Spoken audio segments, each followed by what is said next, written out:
நாடு அழிந்து கொண்டிருக்கிறது. எங்களுடைய நாட்டுக்கு சுகம் தேவை, எங்களுடைய உள்ளாந்தரத்திலே சுகம் தேவை. பயப்படாதீங்க. This man did not seek for Jesus, but Jesus came unto him. இவன் இயேசுவை தேடி போகவில்லை, ஆனால் இயேசு அவனை தேடி வந்தார். நீங்க கல்லறைக்கு போனவங்க கரங்களை வைத்துக்க பார்ப்போம். ஒரு பக்கத்தில் எழுதியிருப்பார்கள் பிறந்த நாள், மற்ற பக்கத்தில் எழுதியிருப்பார் மகிமையிலே மகிமைக்கு சென்று. வேதம் சொல்லுகிறது மனுஷன் முகத்தை பார்க்கிறான், தேவனோ இருதயத்தை பார்க்கிறவர். எங்களுடைய பிரைவேட் லைஃப், தனிப்பட்ட வாழ்க்கையிலே அநேக ரகசியங்களை மறைத்து வைத்துக் கொண்டு பக்கத்தில் இருக்கிறவங்களை பார்த்து கேளுங்க, உங்களுடைய நிலைமை இந்த கோபத்திலிருந்து வெளியே வர விருப்பம் முடியல. எல்லாரும் சொல்லுவேன், என்னை குணமாக்கு.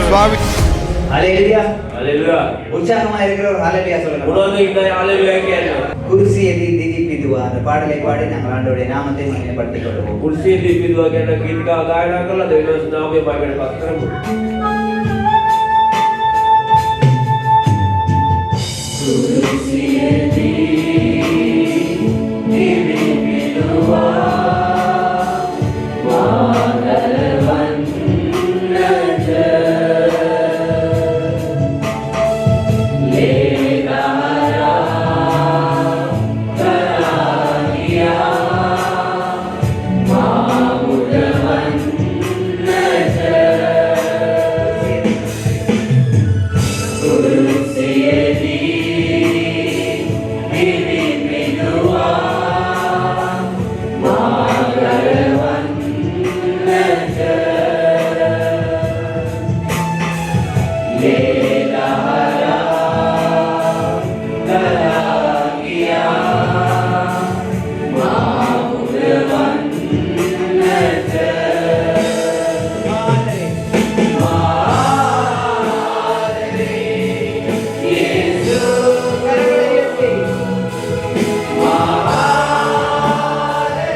பரலோகம் சேர்ந்த தேவனை சுமந்தாரையா கண்ணீரை துடைத்தாரையா சந்தோஷம் தந்தாரையா கண்ணீரை துடைத்தாரையா சந்தோஷம் தந்தாரையா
இஸ்ரவேலின் ராஜாவே இஸ்ரவேலின் ராஜாவே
நன்றி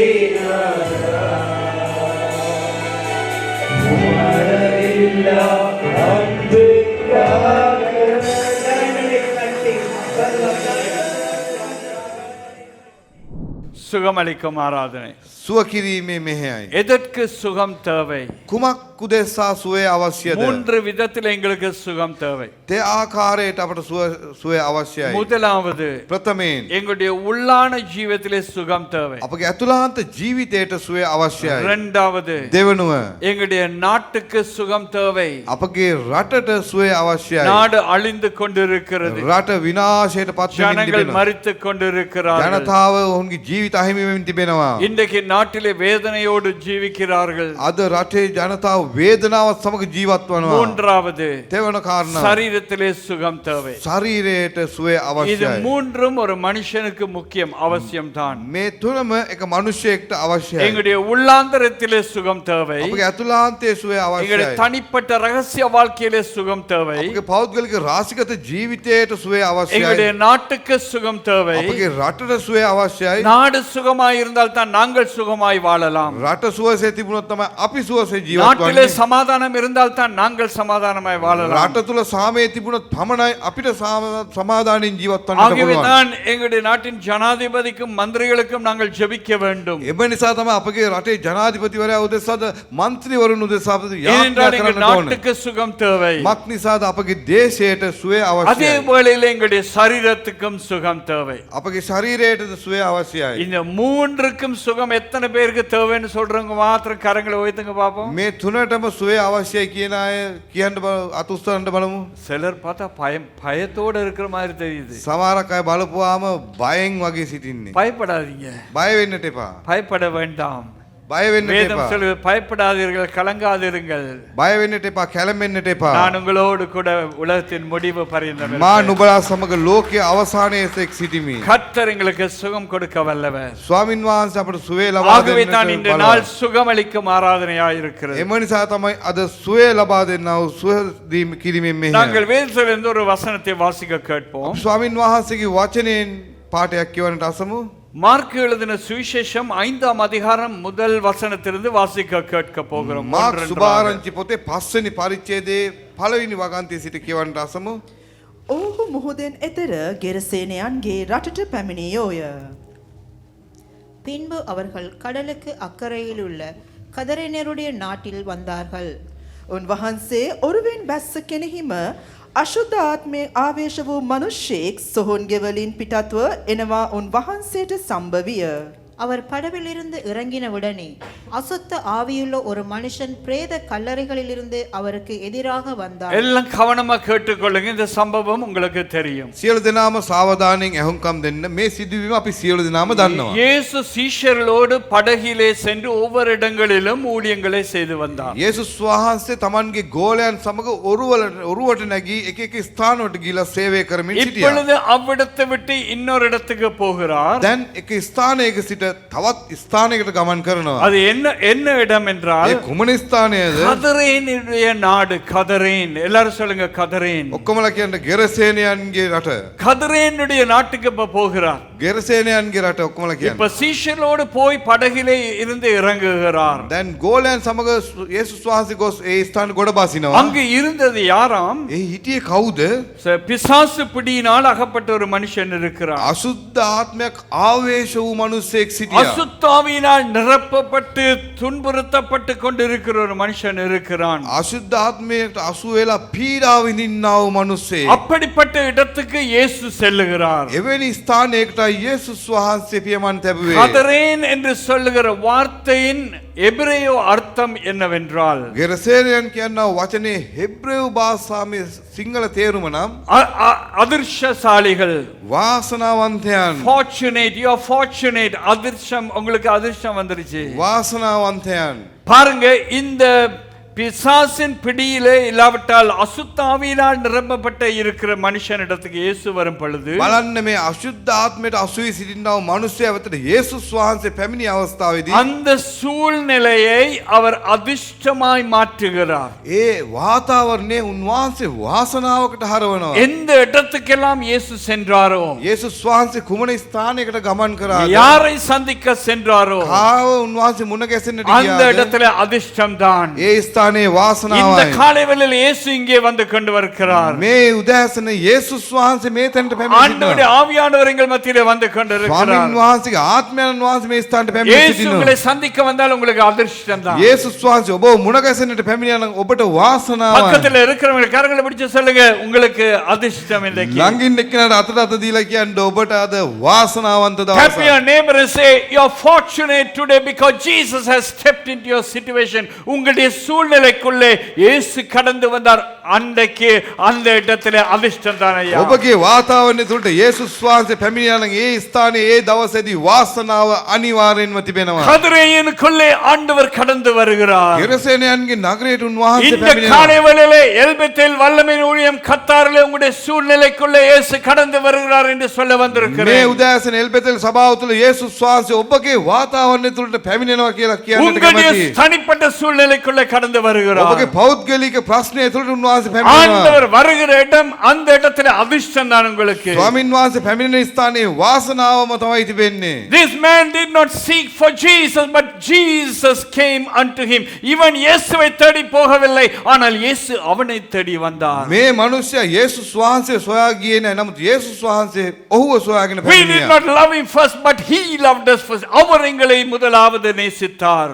ප්‍රථමයෙන් උන්වහන්සේ අපට ප්‍රේම කළා. இந்த காலைவெளியில் நீங்கள் இந்த இடத்துல அமர்ந்திருப்பது உங்களுடைய அதிர்ஷ்டம். මේ උදෑසන ඔබ මේ ස්ථානයේ සිටින එක ඔබගේ நீங்கள் වාසනාවයි. பாக்கியவான்களாய் இருக்கிறீர்கள். ඔබ භාග්‍යවන්ත எங்கோ இருந்து உறங்கிக் கொண்டு இருக்க வேண்டிய உங்களை ஆண்டவர் இங்கே கொண்டு வந்த ஒரு நோக்கம் உண்டு. කොහෙද සිටමින් නිදමින් සිටි ඔබ ස්වාමින් වහන්සේ මේ ස්ථානට ගෙනාපු එකේ අරමුණක් ஆண்டவர் තිබෙනවා. உங்களை இங்கே கொண்டு வந்தது மட்டுமல்ல, ස්වාමින් වහන්සේ ඔබ මෙහි ගෙනාව இந்த පමණක් இடத்துல නෙවෙයි. உங்களை சந்திக்க வருகிறார். ස්වාමින් වහන්සේ ඔබ මුණ ගැසෙන්නට எல்லாம் පැමිණෙනවා. கரங்களை வைத்து சொல்லுங்க, ஆண்டவர் என்னை சந்திக்க සියලු வந்திருக்கிறார். දෙනාම ඔබ හදවත අතට කියන ස්වාමින් වහන්සේ මාව මුණ ගැසෙන්නට ஆண்டவர் පැමිණෙනවා. சந்திக்க வந்திருக்கிறார்னு சொன்னனே இப்படியா ஓயத்தணும்?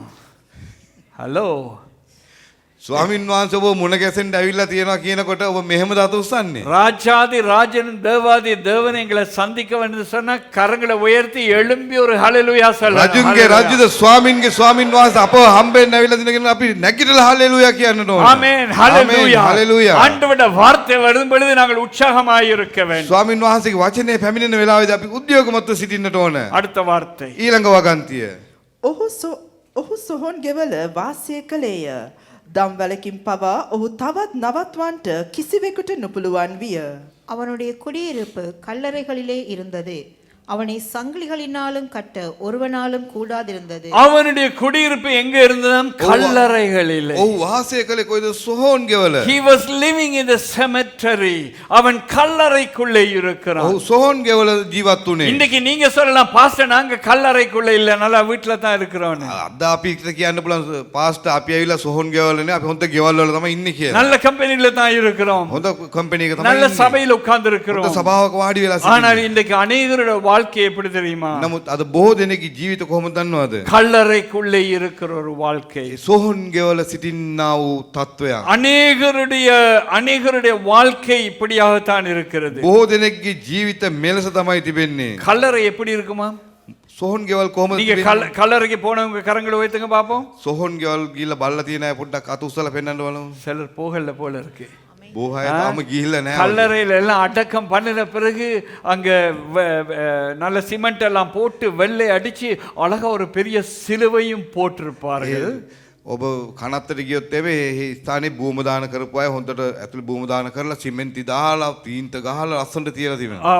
ஒரு பக்கத்தில் எழுதியிருப்பார்கள் பிறந்த நாள், மற்ற பக்கத்தில் எழுதியிருப்பார் மகிமைக்கு சென்ற நாள். එක දවසක් එක පැත්තක ලියලා ඇති උපන් දවස, අනිත් පැත්තේ මරුණා වූ දවස සටහන් කරලා තිබෙනවා. வெளிய பார்க்குற நேரம் நல்லா தான் இருக்கும், පිටත බලන වෙලාවේ ඉතා ஆனா අලංකාරව තිබෙනවා. உள்ளுக்கோ நாற்றம். නමුත් ඒ සොහොන්ගේ ඇතුළේ ඉතා දුර්ගන්ධයි. அதனால தான் நிறைய பேர் வேதத்தில் இப்படி ஒரு வசனம் இருக்கிறது. ඒ නිසා තමයි සුදු ලියවිලි මේම වචනයක් තිබෙනවා. அநேகர் வெள்ளையடிக்கப்பட்ட கல்லறைகளை போலவும். බොහෝ දෙනෙක් සුදු හුණු ගාසනු ලැබුවා වූ සොහොන් ගෙවලට සමානයි. பக்கத்துல இருக்கிறவங்கள பார்த்து கேளுங்க, உங்களோட பாடு என்னன்னு கேளுங்க பாப்போம். ළඟින් ඉන්න කෙනාගෙන් අහන්න ඔබගේ තත්ත්වය කොහොමද? நல்லா கொஞ்சம் கேளுங்க பாப்போம். வெள்ளை அடிக்கப்பட்ட கல்லறையான்னு கேளுங்க ළඟින් பாப்போம். ඉන්න කෙනා සුදු හුණු ගාසනු ලැබුණා වූ සොහොන් இன்னைக்கு ගෝවා. நாங்க கல்லறையில வெளியே இருக்கிற மாதிரி தான் இருக்கு, ஆனா உள்ளே அசுத்தம். අද අපි පෙනුමට සොහොන් ගවලින් පිටත ඉන්නා වගේ තමයි. නමුත් ඇතුලේ உள்ள உள்ளே எங்களுடைய வாழ்க்கை ரகசிய வாழ்க்கை நாட்டம் எடுத்துக் கொண்டிருக்கிறது. අපගේ රාසිගත ජීවිතේ දුර්ගන්ධව Our තිබෙනවා. inner life, our private and secret life is thinking, sir, if we have to come out of that. எங்களுடைய உள்ளே இன்னும் அசுத்தம் இருக்கிறது. තවම අපගේ ඇතුළාන්තේ අශුද්ධකම තිබෙනවා. அவனுக்கு அந்த மனுஷனுக்கு மாத்திரம் தான் அசுத்த ஆவி பிடித்தவன் என்று நினைக்கிறோம். අපි සිතන්නේ මේ මනුෂ්‍යයාට විතර අශුද්ධ ආත්මයක් ආවේශ வெளியே பார்த்தா பரிசுத்த ஆவி மாதிரி தான் தெரியுது. පිටතෙන් බැලුවා සුද්ධ ආත්මය වගේ තමයි ஆனா පේන්නේ. உள்ளே அசுத்தம் இருக்கிறபடியால் அசுத்த ஆவி නමුත් பிடித்திருக்கிறார்கள். ඇතුළාන්තයේ අශුද්ධකම තිබෙන නිසා අශුද්ධ ආත්මයක් ආවේශ වෙලා තිබෙනවා. இன்றைக்கு அநேகருடைய வாழ்க்கையின் சம்பவம் இதுதான். අද බොහෝ දෙනෙක්ගේ ජීවිතවල සිදුවීම මෙලෙසයි. இன்னும் பிரேத கல்லறைக்குள்ளே வாழ்ந்து கொண்டிருக்கிறார். තවම සොහොන්ගේ වල ජීවත් වෙමින් සිටිනවා. வேதம் சொல்லுகிறது ස්වාමීන් වහන්සේගේ වචනේ அவனை ලියා තිබෙනවා. சங்கிலினால் கட்டினார்களாம். ඔහු දන්වැල් වලින් බැඳ තබා ஆனா තිබුණා. கட்ட முடியல, அவ்வளவு பிரச்சனை. නමුත් ඔහු බැඳ තබන්නට බෑ එච්චර இன்னைக்கு ප්‍රශ්න. அநேகருடைய வாழ்க்கை அப்படிதான். අද බොහෝ දෙනෙක්ගේ ජීවිතය එලෙසයි. அநேகருடைய வாழ்க்கை அப்படிதான். බොහෝ දෙනෙක්ගේ ජීවිතය එලෙසයි. யாருமே உங்களை கண்ட்ரோல் பண்ண முடியாது. කාටත් ඔබ පාලනය කරන්නට බෑ. ஸ்ரீலங்கா பாஷையில் எப்படி சொல்லுவார்கள்? ලංකාවේ ශ්‍රී ලංකා භාෂාවෙන් මෙහෙම කියනවා. My car my petrol. நல்ல விளங்கிச்சா උදේට உங்களுக்கு? පැහැදිලිද? என்னுடைய கார் என்னுடைய பெட்ரோல், நான் எங்கேயும் போவேன் உனக்கு என்னான்னு கேட்பாங்க. මගේ වාහනේ මගේ ඉන්ධන මම කොහෙ ගියත් ඔබට මොකද? நல்ல விளங்கிச்சா உங்களுக்கு? கண்ட்ரோல் பண்ண முடியாது. ඒක පාලනය කරන්නට බෑ. எவ்வளவு பேர் வந்து புத்தி சொன்னாலும் அந்த பழைய வாழ்க்கை மாறவே மாறாது. මොන තරම් අය ඇවිල්ලා අනුශාසනා බුද්ධිමත් දේවල් කිව්වත් ඔහුම මාරු அப்படி කරනවා. என்றால் இன்னும் கல்லறையிலே தான் இருக்கிறோம். එසේනම් තාම සෝන්ගේ වල ජීවත් இன்னும் වෙන තත්ත්වය. கல்லறை வாழ்க்கை தான். තවම සෝන්ගේ වල ජීවත් கல்லறை වෙන என்று சொல்லும் பொழுது நம்பிக்கையற்றதான ஒரு இடம். සෝන්ගේ වල කියන අවස්ථාවේදී බලාපොරොත්තුවක් නැති யாருக்கும் அந்த கல்லறையில போக விருப்பம் இல்லை. කිසි කෙනෙකුට සෝන්ගේ වලට යන්නට කැමති නැහැ. என்னடா பயங்கரமான ஒரு சூழ்நிலை. මක්නිසාද තා භයංකර இன்றைக்கு තත්ත්වයක් அநேகருடைய வாழ்க்கையிலே உள்ளாந்தரியம் பயங்கரமாய் இருக்கிறது. අද බොහෝ දෙනෙකුගේ ජීවිත තුළ අතුලාන්තේ ඉතා භයංකරව තිබෙනවා. Outwardly we are clean and pure and holy. நாங்கள் பரிசுத்தத்தை போல வெளியே இருக்கிறோம். පිටස්තර අපි තාම සුද්ධකමින් පිරී සිටිනවා. வேதம் சொல்லுகிறது மனுஷன் முகத்தை பார்க்கிறான், தேவனோ இருதயத்தை பார்க்கிறவர். සුද්ධ ලියවිල්ල ප්‍රකාරයට මනුෂ්‍යයා මූණ දෙස බලන දෙවියන් වහන්සේද හදවත බලන எங்களுடைய உள்ளாந்தரத்தை ஆராய்ந்து பார்க்கிற ஒரு தேவனை ஆராதித்துக் අපගේ கொண்டிருக்கிறோம். ඇතුලාන්තේ විමසා බලන්නා වූ දෙවි කෙනෙක් සිටිනවා. இன்றைக்கு உள்ளே எங்களுக்கு சுகம் தேவை. අද අපට ඇතුලාන්තයෙන් සුවය எங்களுடைய අවශ්‍යයි. கோபத்திலிருந்து விடுதலையாக சுகம் தேவை. අපගේ කෝපයට අපට සුවයක් අවශ්‍යයි. எங்களுடைய பொறாமையிலிருந்து சுகம் தேவை. අපගේ ඊර්ෂ්‍යාවට සුවයක් අවශ්‍යයි. சரீரத்தில் எவ்வளவுதான் சுகம் இருந்தாலும் பிரயோஜனம் இல்லை. உள் வாழ்க்கையிலே அசுத்தம் இருந்து அதிலே வியாதி இருந்தால், ශරීරේ කුමන හොඳ ආකාරයේ සුවසේ තිබුණත් ඇතුලාන්තයේ සුවේ නැත්තම් ඒ ජීවිතේ කිසිම இன்றைக்கு වටිනාකමක් නැහැ. அநேகருடைய வாழ்க்கை like dead works, செத்த கிரியையிலே இருக்கிறோம். මරුණා වූ ක්‍රියාවන් හැටියට සමහරක ජීවිතවල செத்த තිබෙනවා. கிரியை என்றால் செய்யக்கூடாததை ரகசியமாய் செய்து கொண்டிருக்கிறோம். මැරි ගිය ජීවිතය කියලා කියන්නේ නොකරන්නට ඕන දේවල් අපි රාශිගත කරනවා. எங்களுடைய மறைந்த வாழ்க்கை ஒன்று இருக்கிறது. We are not open.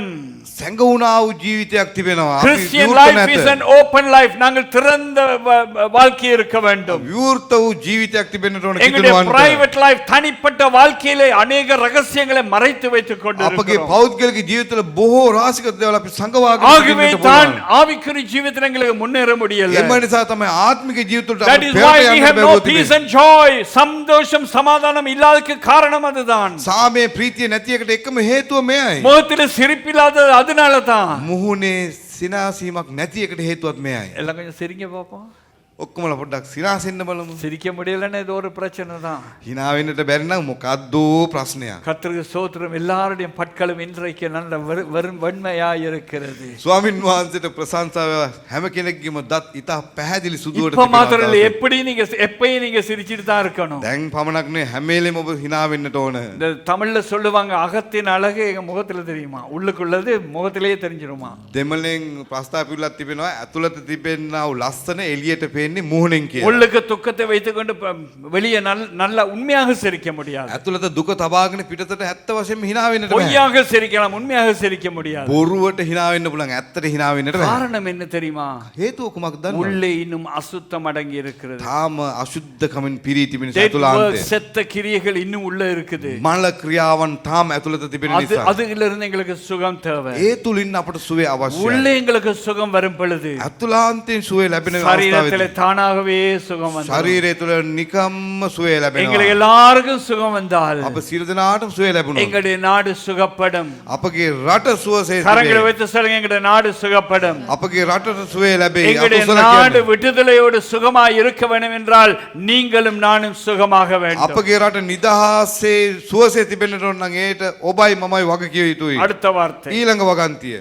මක්නිසාද විලංගුවලින්ද දම්වැල් වලින්ද බොහෝවර බඳින ලැබූ නමුත් ඔහු දම්වැල් කඩා දමා විලංගු බිඳ දැම්මේය.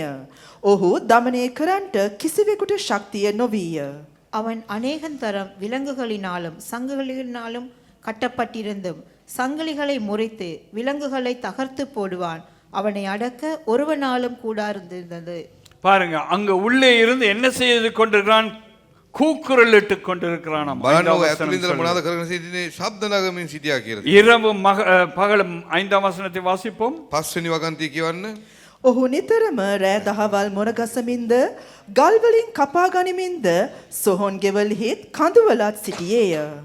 அவன் எப்பொழுதும் இரவும் பகலும் மலைகளிலும் கடலைகளிலும் இருந்து கூக்குரலிட்டு கல்லுகளினாலே தன்னை காயப்படுத்தி பாருங்க, கொண்டிருந்தான். எப்பொழுதும் கூக்குரல் இடுகிறான். බලන්න හැම විටම මොරගසමින් සිටියා இன்னைக்கு කියලා. எத்தனை பேருடைய வாழ்க்கை அப்படியா இருக்குது? අද කී දෙනෙක්ගේ ජීවිතය එලෙස තිබෙනවද? நீங்க உள்ளே இருந்து கூக்குரல் இட்டு கொண்டிருக்கிறீங்க. ඔබ ඇතුළාන්තයෙන් මොරගසා Because we know who we are. நாங்கள் யார் என்பதை நாங்கள் நன்றாக அறிவோம். අපි කෙබඳු කෙනෙක්ද කවරෙකුද කියා අපි දනිමු. வெளியே சிரிச்சு கொண்டாலும் உள்ளே நாங்கள் அழுது கொண்டு இருக்கிறோம். පිටස්තරව සිනාසුණත් ඇතුළාන්තයෙන් கூக்குரல் இட்டு கொண்டிருக்கிறோம் இதிலிருந்து விடுதலை பெறுவதற்காக. ඒකින් නිදහස ලබන පිණිස අපි இன்னைக்கு මොරගසමින් அநேகருடைய සිටිනවා. வாழ்க்கையை பிசாசு சாத்தானவன் கட்டி අද வைத்திருக்கிறான். බොහෝ දෙනෙක්ගේ ජීවිත යක්ෂයා විසින් බඳිනු ලබව තබා තිබෙනවා. மன்னிக்கவும், இந்த காரியத்தை நான் உங்களுக்கு சொல்லத்தான் வேண்டும். සමාවෙන්න මේ කාරණාව ඔබලට කිව යුතුයි. இன்னைக்கு நிறைய பேர் கையில நூல் போட்டு ஒரு கலர்ல நூல் போட்டு கட்டுவாங்க. අද අත්වල සමහරක් අය එක එක ආකාර වර්ණ වලින් නූල් බැඳගෙන සිටිනවා. எதுக்கு கட்டுறாங்க தெரியுமா? ඒ නූල් நீ කුමක්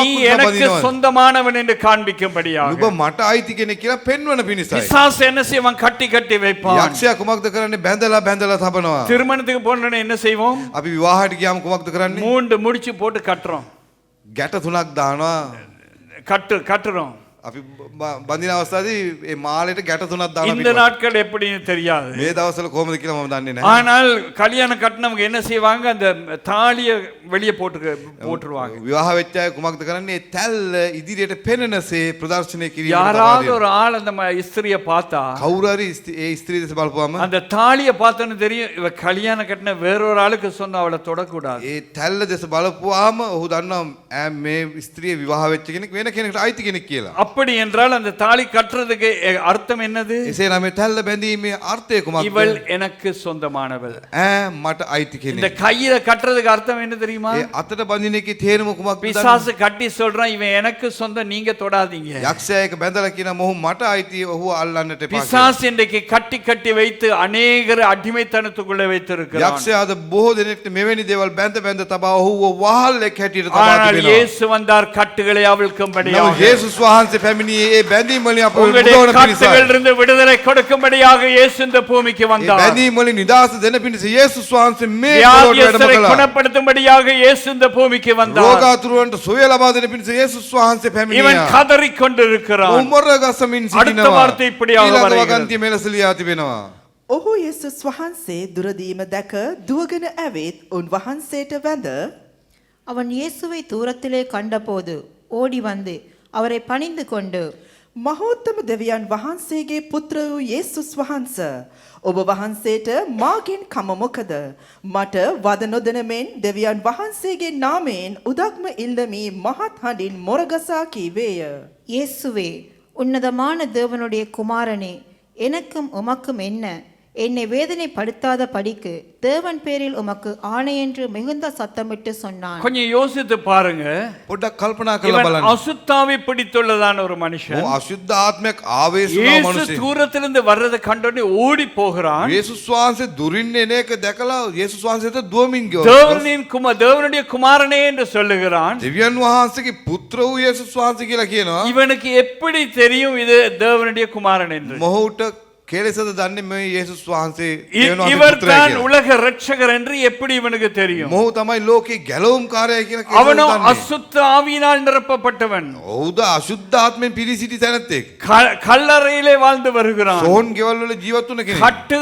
கட்டுகளிலே கட்டப்பட்டவனாய் ඔහු இருக்கிறான். දන්වල් වලින් බැඳුණු ලැබු කෙනෙක්. ஒரு மனுஷனால அவனை திருத்த முடியவில்லை. කිසිම කෙනෙක්ට ඔහු දමනය කරන්න சில බැරුව நேரம் நீங்க තිබුණා. அந்த நிலைமையில இருக்கலாம். සමහරක් වෙලාවට ඔබ වෙනි තත්ත්වයක ஆனா සිටින්නට எப்படி පුළුවන්. இவனுக்கு தெரியும் இதுதான் இயேசு? නමුත් කෙලෙසද මොහු දන්නේ මේ යේසුස් தேவனுடைய වහන්සේගේ குமாரனே என்று சொல்லி வருகிறான். දිව්‍යන් වහන්සේගේ පුත්‍රයා කියමින් පැමිණෙනවා. வந்து அவரை வணங்குகிறான். ඇවිල්ලා ඔහුට වැඳ නමස්කාර කරනවා. எப்படி இவனுக்கு தெரியும்? කෙලෙසද ඔහු දැන සිටියේ. எப்படி தெரியும் என்றால் කෙලෙසද දන්නේ. ஒரு நாள்ல யாரோ அவனுக்கு சொல்லி இருப்பார்கள். කවදා හෝ දවසක යම් කිසි කෙනෙක් ඔහුට පවසන්නට ඇති. இன்றைக்கு நாங்கள் அதுக்கு தான் சுவிசேஷம் அறிவிக்கிறோம். ඒට තමයි අපි සුභාරංචි දේශනා කරන්නේ. இன்றைக்கு சுவிசேஷம் அறிவிக்கிறோம். අද සුභාරංචි දේශනා சில කරනවා. வேளை அந்த நபருக்கு இன்றைக்கு தெரியாமல் இருக்கலாம். සමහරකට අදේ මනුෂ්‍යයන් දන්නේ නැතුව වෙන්න ஒரு පුළුවන්. நாள் දවසක් ஒரு நாள் அவன் வேதனை படும் பொழுது, වේදනාවට ලක් වෙන கட்டுகளிலே අවස්ථාවේදී இருக்கும் பொழுது, சங்கிலியிலே கட்டப்படும் பொழுது, දන්වල වලින් බැඳී තිබෙන අවස්ථාවේදී இந்த கல்லறையிலே இருக்கும் பொழுது, සෝහන් ගෙවල සිටින අවස්ථාවේදී பாதாளத்திலே போய்க் கொண்டிருக்கும் பொழுது,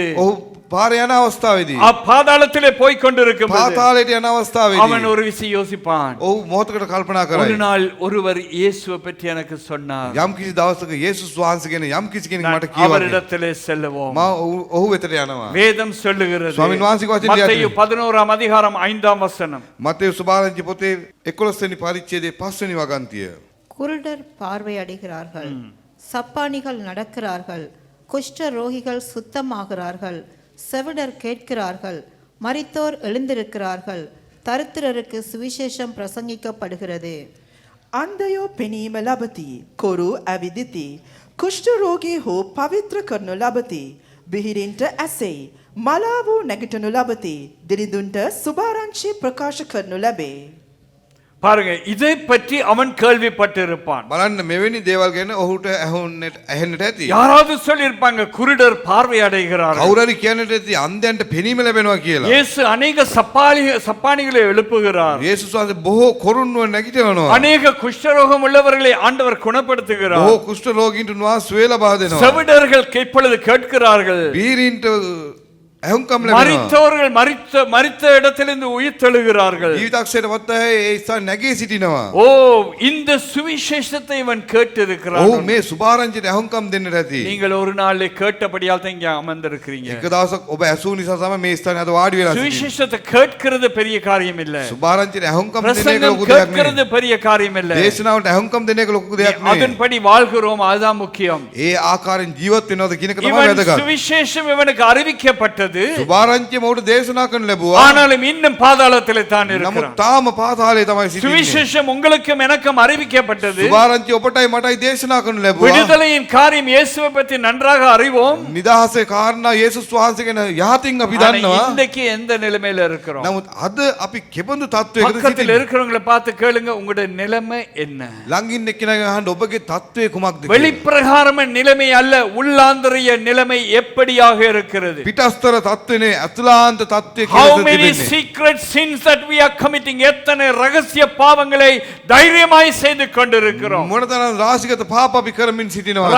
ரகசிய பாவம் உங்களுக்குள்ள இருப்பின் நீங்கள் இன்னும் அசுத்தாவி பிடித்தவர்கள் தான். රාශිගත පාප ඔබ තුල තාම තිබෙනවා නම් ඔබ තාම අශුද්ධාත්ම ආවේසු අයයි. இன்றைக்கு உங்களுடைய உள்ளாந்தரம் சுகப்பட வேண்டும் අද என்றால், ඔබගේ අතුලාන්තයෙන් කියන சரீர வியாதியிலிருந்து விடுதலை வேண்டும் என்றால், ශරීරයේ තිබෙනා රෝග වලින් உங்களுடைய නිදහස நாட்டுக்கு சுகம் தேவை என்றால், රටට සුවය අවශ්‍ය නම් நீங்கள் ஆண்டவரை பார்த்து சொல்லணும். ඔබ දෙවියන් වහන්සේ දෙස බලා அவர் කියන්න. உங்களை தேடி வந்திருக்கிறார். උන්වහන්සේ ඔබ සොයාවිලා வார்த்தை අனுப்பி கர்த்தர் குணப்படுத்த விரும்புகிறார். වචනේ ඒවා උන්වහන්සේ සුවය ලබන්නට කැමතියි. இந்த அசுத்தாவி பிடித்த மனுஷன் இயேசுவை கண்டனே ஓடி මේ வருகிறார். අශුද්ධාත්ම ආවේශ මනුෂ්‍යයා යේසුස් වහන්සේ දුටු ගමන් දුවගෙන ආවේ. இன்றைக்கு காலை வேளையில் ஜெபிக்க போகிறோம். මේ උදෑසන අපි ආඥා කරන්නට යනවා. ஓடி வாருங்கள். ඔබ දුවලා එන්න. இருதயத்தை திறந்து கொடுங்க. ඔබ හදවත විවෘත කරන්න. சொல்லுங்க, ஆண்டவரே என்ன உள்ளத்துல வாங்க. ස්වාමිනී මගේ ජීවිතයට එන්න. அடுத்தடுத்த வார்த்தைகள் சொல்லுகிறது. ඊළඟ වගන්ති මෙලෙස කියනවා. இயேசு இந்த அசுத்தாவி பிடித்த மனுஷனை பார்த்து சொல்லுகிறார். යේසුස් වහන්සේ මේ අශුද්ධ ආත්මය ආවේශුණු මනුෂ්‍යයෙක් බලා இவனுக்குள்ளே කියනවා. இருந்த ஆவிகள் புறப்பட்டு செல்லுவதாக என்று ඔහු තුළ சொல்லுகிறார். තිබෙනවා